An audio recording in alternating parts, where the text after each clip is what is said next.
नमस्कार। Convo with Krishnansh के इस खास और एक डरावने से पॉडकास्ट में आपका स्वागत है। अगर आप हमारे चैनल को पिछले कुछ वक्त से फॉलो कर रहे हैं तो आप ये बात जानते होंगे कि मैंने अपने एक कज़न की रियल स्टोरी आपके साथ शेयर की थी, जहाँ पे मैंने बताया था कि उसके ऊपर एक शैतान आत्मा का वास हो गया था। अब आप मेरे शब्दों पे गौर कीजिए, मैंने कहा एक शैतान आत्मा का। जी हाँ दोस्तों, अक्सर हम देखते हैं फिल्मों में और अपनी रियल लाइफ में भी कि कई बारी जब किसी इंसान के ऊपर एक शैतान आत्मा का पोजेशन हो जाता है या साया आ जाता है तो होता क्या है कि उसकी जिंदगी पूरी तरह से बर्बाद करके रख देती है वो चीज, और कई बारी तो परिवार के परिवार उजाड़ देती है। यानी कि एक आत्मा भी काफी है पूरे के पूरे परिवार को और उस इंसान को बर्बाद करके रखने के लिए। लेकिन जरा सोचिए क्या होगा जब किसी एक ही इंसान के ऊपर 6 शैतान आत्माओं का साया हो। 6 शैतान आत्माएं, और ऐसी वैसी नहीं, बहुत डरावनी, जैसे ल्यूसीफर, हिटलर, सियाल, इस तरीके की आत्माएं जब किसी एक ही इंसान के ऊपर कब्जा करके बैठ जाएं तो उस इंसान की क्या हालत होगी, क्या दशा होगी। आइए जानते हैं आज के सोलो पॉडकास्ट में। आज की कहानी में आपको हम मिलवाएंगे एनालीज मिशेल से। घबराइए मत, बहुत कहानी आगे की बाकी है।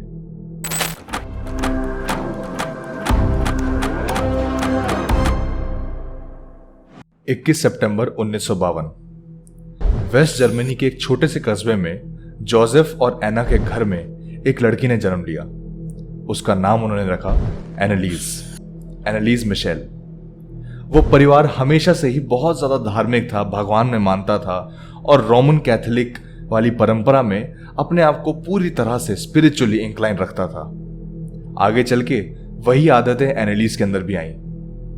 एनालीज अपने दोस्तों से, अपने टीचर से और अपने माता पिता से हमेशा कहा करती थी कि मुझे ना बड़े होकर एक संत बनना है। उसके माता पिता, एनालीज, उसके भाई बहन सब बहुत ही एक खुशहाल जीवन जी रहे थे, एक शांत और एक सात्विक तरीके का जीवन जी रहे थे वो लोग। लेकिन शायद नियति को ये मंजूर नहीं था।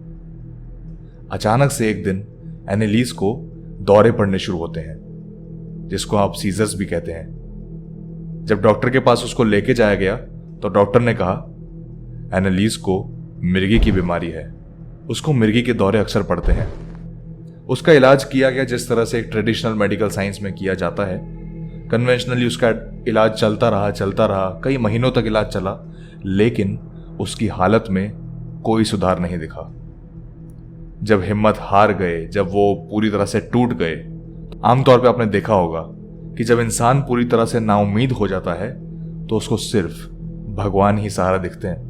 मैंने आपको शुरुआत में बताया था कि जोसेफ और एना बहुत ही ज्यादा धार्मिक इंसान थे। इसी कारणवश अपनी बेटी की चिंता जब उनको सता रही थी तो वो जाते हैं अपने पास के एक चर्च के प्रीस्ट के पास, जिनका नाम था फादर अर्नस्ट। फादर अर्नस्ट को जब उन्होंने अपनी बेटी के बारे में बताया तो फादर अर्नस्ट थोड़े से शक की निगाह से उस केस को पूरी तरह से देखने लगे, और जब उन्होंने जाके देखा, वहां पे हालात देखे, तो एमिली या फिर एनालीज पूरी तरह से एक शैतान के कब्जे में दिखी। जैसे जैसे उन्होंने उसके माँ बाप से भी पूछा तो उसके माँ बाप ने बताया कि उन्होंने ऐसे ऐसे सिनेरियोज देखे हैं। जैसे कि उन्होंने एक शेयर किया कि जब एक बारी रात को उसकी बहन उठ के पानी वानी पीने गई थी तो उसने देखा कि एनालीज एक जगह बैठ करके कीड़े मकोड़े, जिंदा चलते हुए कीड़े मकोड़ों को कच्चा खा जा रही है। मकड़ियाँ, कॉकरोच, चूहे इस तरह से ये अपने मुंह के अंदर रख करके खा जा रही है। और जैसी उसने एनालीज ने उसको देखा अपनी बहन को, तो वो बहुत जोर से चिल्लाई, एक बहुत ही अननेचुरल वे में चिल्लाई, जैसा एक इंसान के लिए चिल्लाना मुश्किल है, बहुत ज्यादा मुश्किल है। उसको देखने के बाद वो गुस्से में बहुत जोर से चिल्लाते हुए, अजीब से ग्राउलिंग करते हुए दीवारों को नोचने लगी। उसके नाखून सड़ चुके थे बुरी तरह से। एक केस उसके माता पिता और शेयर करते हैं, जब उसके दोस्त के साथ एनालीज कहीं पर गई थी, चर्च गई थी, तो जो क्रूसिफिक्स होता है, जीसस की जो प्रतिमा होती है हर चर्च के अंदर, तो वो हमेशा से उसके आसपास एक वाइड आर्क के थ्रू जाती थी। कभी भी जीसस की उस मूर्ति के पास नहीं आती थी। वो डरती थी जैसे कि उसको वहां कोई मार देगा। इस तरह से उसका बर्ताव होने लगा था। इनफैक्ट जो कैथोलिक चर्च के जो संत हुआ करते हैं, उनके पास में उनकी जो पिक्चर्स होती हैं, उनकी जो फोटोज होती हैं, उनके करीब जाने से भी एनालिस डरने लगी थी। इतनी ज्यादा बुरी हालत को देखते हुए फादर अर्न्स्ट इसी कंक्लूजन पे आए कि शायद एनालिस या फिर एमिली रोज जैसे आप जानते हैं, एनालिस के अंदर एक शैतान आत्मा का वास है। फादर अर्न्स्ट ने एक्सॉर्सिज्म नाम की एक प्रक्रिया को इसका सुझाव दिया। एक्सॉर्सिज्म क्या होता है मैं आगे आपको बताऊंगा। फादर अर्न्स्ट ने एनालिस के माता पिता को सुझाव दिया, एनालिस एक शैतान के कब्जे में है, उसकी हालत का एक ही सॉल्यूशन है, एक्सॉर्सिज्म। दोस्तों एक्सॉर्सिज्म क्या होता है ये मैं आपको बताता हूं। दोस्तों एक्सॉर्सिज्म एक बहुत ही खतरनाक और डरावनी तरीके की प्रक्रिया है जिसके थ्रू क्रिश्चियंस अपने, अगर कुछ भूत बाधा जैसा कुछ होता है उनके यहाँ पर, तो उसके अंदर उसका सॉल्यूशन करते हैं। जैसे कि उस भूत के बारे में जानना, उस आत्मा के बारे में जानना और फाइनली उसको वहाँ से हटा देना, ये एक्सॉर्सिज्म की प्रक्रिया होती है। और ये बहुत ही ज़्यादा डरावनी और कई बार तो जानलेवा भी होती है। हल्की सी गलती हुई और इंसान की मृत्यु तक हो सकती है। इसी कारणवश एक्सॉर्सिज्म करने से पहले हर प्रीस्ट को चर्च बॉडी से परमिशन लेनी होती है। जब फादर अर्न्स्ट परमिशन लेने के लिए गए तो पहले तो उनको मना कर दिया गया, लेकिन उनके बहुत ज़्यादा दबाव डालने के बाद चर्च ने ये परमिशन उनको ग्रांट करी कि आप जाइए और एनालिस मिशेल का एक्सॉर्सिज्म परफॉर्म कीजिए। और इसके लिए उन्होंने असिस्टेंस ली फादर आर्नोल्ड की भी। लेकिन हाँ, फादर आर्नोल्ड और फादर अर्न्स्ट को ये क्लियर डायरेक्शंस थे चर्च के थ्रू कि आप इस बारे में बाहर किसी को नहीं बताएंगे, क्योंकि शायद परमिशन जो थी वो उनके नॉर्म्स के अगेंस्ट तरीके जाके दी गई थी। दोस्तों चर्च से परमिशन मिलने के बाद फादर अर्न्स्ट और फादर आर्नोल्ड जब एनालिस मिशेल के घर पहुंचते हैं तो वो जो देखते हैं वो देख के दंग रह जाते हैं। एनालिस पूरी तरह से एक शैतान में तब्दील हो रही थी। जैसे ही एनालिस ने देखा कि फादर आर्नोल्ड और फादर अर्न्स्ट उसको खड़े होकर देख रहे हैं, उसके अंदर पता नहीं कहां से अचानक से बहुत ज़्यादा पावर आई, बहुत ज़्यादा शक्ति आई उसमें, और उसने पलंग जो था वो उठा के उनकी तरफ फेंक दिया। वो देखकर बहुत ज़्यादा वो डर गए थे। एनालिस को रस्सियों से बांधा गया और उसके ऊपर एक्सॉर्सिज्म का पहला सेशन शुरू हुआ। दोस्तों पहला सेशन खत्म हुआ। एनालिस के इस एक्सॉर्सिज्म के पहले सेशन जो कि 1 से सवा घंटे तक चला था, उसकी टेप रिकॉर्डिंग भी की गई। और जब ये सब आकर उसके माता पिता को बताया गया तो फादर अर्न्स्ट ने उन्हें बताया कि आपकी बेटी के अंदर से 1 नहीं 2 नहीं बल्कि 6 शैतानों की आवाज़ आई है, और वो भी अलग अलग भाषा में। कोई अरबिक बोल रहा था, कोई जर्मन बोल रहा था, कोई फ्रेंच बोल रहा था, और कोई एक ऐसा राक्षस था जो कि कुछ अलग ही भाषा बोल रहा था, मानो कि वो एक ऐसी भाषा हो जो कि सिर्फ देव और दानव जानते हों। वो आवाज़ें सुनना पसंद करेंगे? घबराएंगे तो नहीं? ये लीजिए, सुनिए।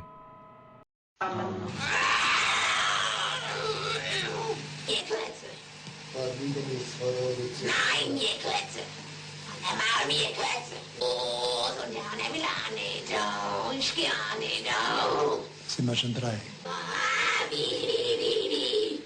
Was ist so eine Scheiße?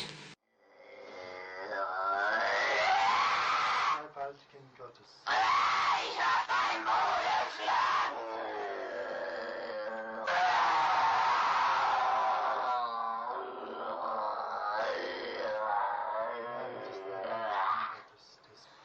Im Namen des Vaters,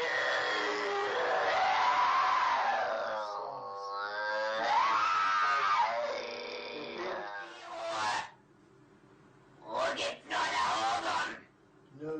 Ruhe gibt's nur dort, wo die Liebe ist. Ja, bei uns gibt's nur ja, no. Nur Hass. Ja, Und wo nur Hass ist, da gibt's keine Ruhe. nein. Und für uns gibt's nie Ruhe.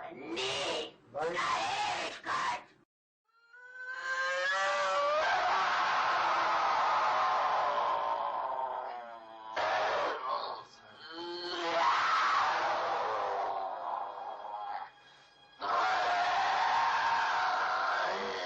Und jetzt bin ich verdammt.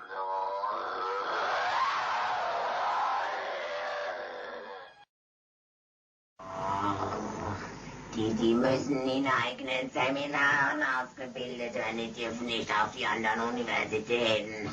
Kapiert? klar. Habt ihr sonst noch etwas zu sagen?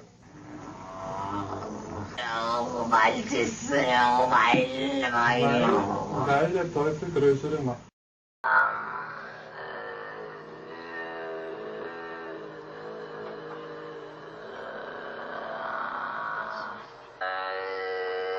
Im Namen deines Sohnes, den Jungfrau, im Namen Jesu, befehle ich dir auszufahren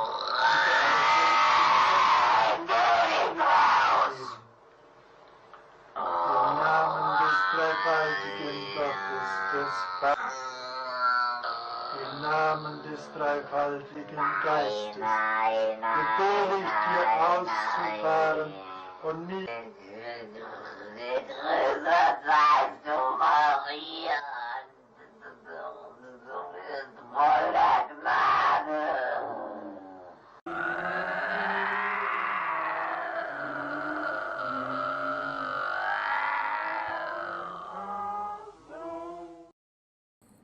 दोस्तों, अभी अभी आपने जो आवाज़ें सुनी, ये एनालीज Michel के असली एग्जॉर्सिज्म की असली टेप्स हैं।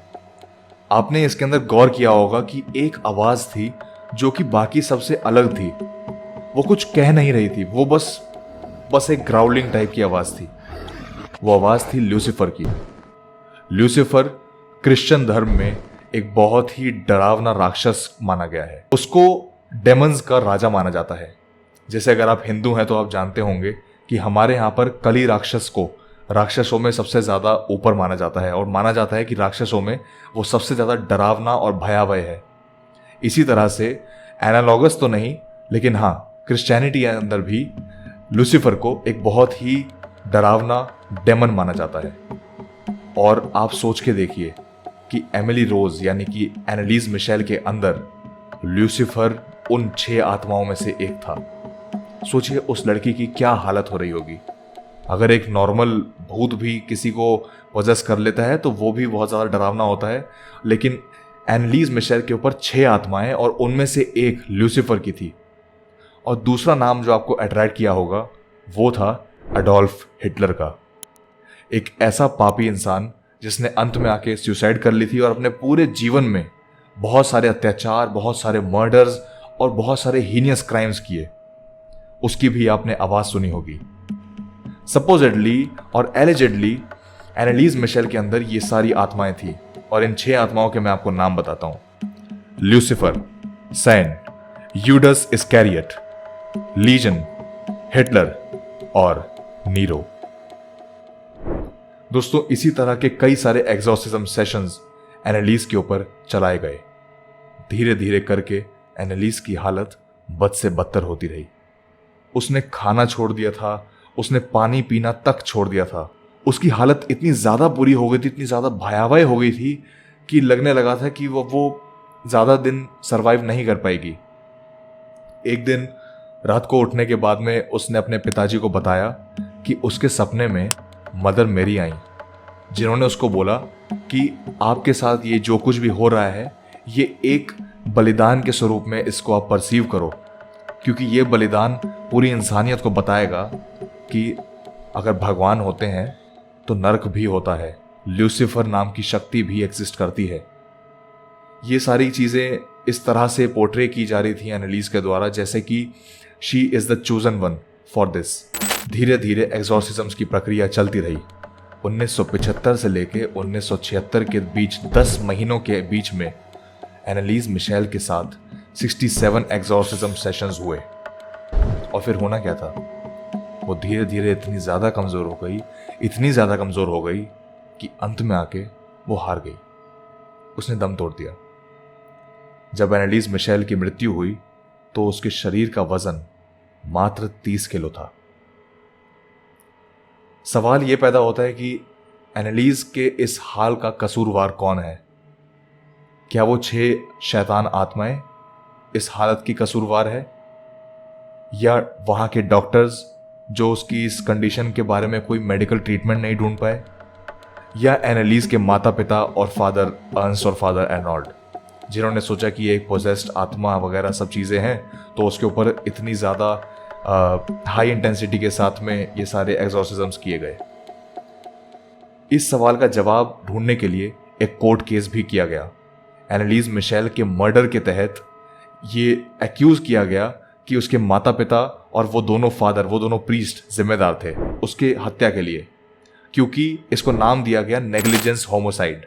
उसको जानबूझकर ज़बरदस्ती भूखा प्यासा रखा गया और सिर्फ एक अंधविश्वास के चलते उसकी हत्या की गई। ये एलिगेशन लगाया था स्टेट ने उनके ऊपर। और आज भी अगर हम देखते हैं तो रेबीज बीमारी आप जानते होंगे, रेबीज के अंदर भी लक्षण यही कहते हैं कि हेलुसिनेशन होते हैं इंसान को, वो खाना पीना छोड़ देता है, वो अलग अलग तरीके की अजीब तरह की बातें करता है, वो सीजर्स उसको आते हैं, दौरे पड़ते हैं। क्या ये पॉसिबिलिटी है कि एनालीज मिशेल को वाकई में कोई मेडिकल कॉम्प्लेक्सिटी थी जो डॉक्टर्स के पकड़ में नहीं आई, और जो अगर पकड़ में आती तो एनालीज मिशेल जिंदा बच सकती थी? या ये पॉसिबिलिटी है कि एनालीज वाकई में 6 शैतान आत्माओं से घिरी हुई थी, उस पर उनका साया था? ये जो भी इसका उत्तर है ये मैं आप पर छोड़ता हूं। और अंत में हुआ ये कि एनालीज मिशेल की कब्र के ऊपर एक मैसेज लिख दिया गया, और उसके बाद में उसको आज भी वहां के लोगों द्वारा एक संत की तरह माना जाता है। एक ऐसी संत जिसने अपनी जीवन का बलिदान दिया सिर्फ और सिर्फ इसलिए ताकि लोगों को भगवान का ये मैसेज पहुंचाया जा सके। अब ये कहानी सुनने के बाद आप एनालीज मिशेल से डरें या उसके प्रति सिंपैथी फील करें, ये डिसीजन आपका है, ये आपके परसेप्शन पर डिपेंड करता है। अगर आप ये मानते हैं कि उसके ऊपर वाकई में 6 शैतान आत्माओं का वास था तो आपको उसकी कहानी से डर लगेगा। लेकिन अगर आप ये मानते हैं कि उस वक्त मेडिकल साइंस में ढंग का इलाज ना होने की वजह से एनालीज मिशेल की मृत्यु हुई तो आपको उस पर दया आएगी और उसकी कहानी को लेकर आपके अंदर सिंपैथी आएगी। आप इस बारे में क्या सोचते हैं कमेंट करके ज़रूर बताएं। लेकिन एक मिनट, अगर ये एक बीमारी भी थी तो उसके अंदर से 6 अलग अलग भाषाओं में 6 अलग अलग आवाज़ें कैसे आई?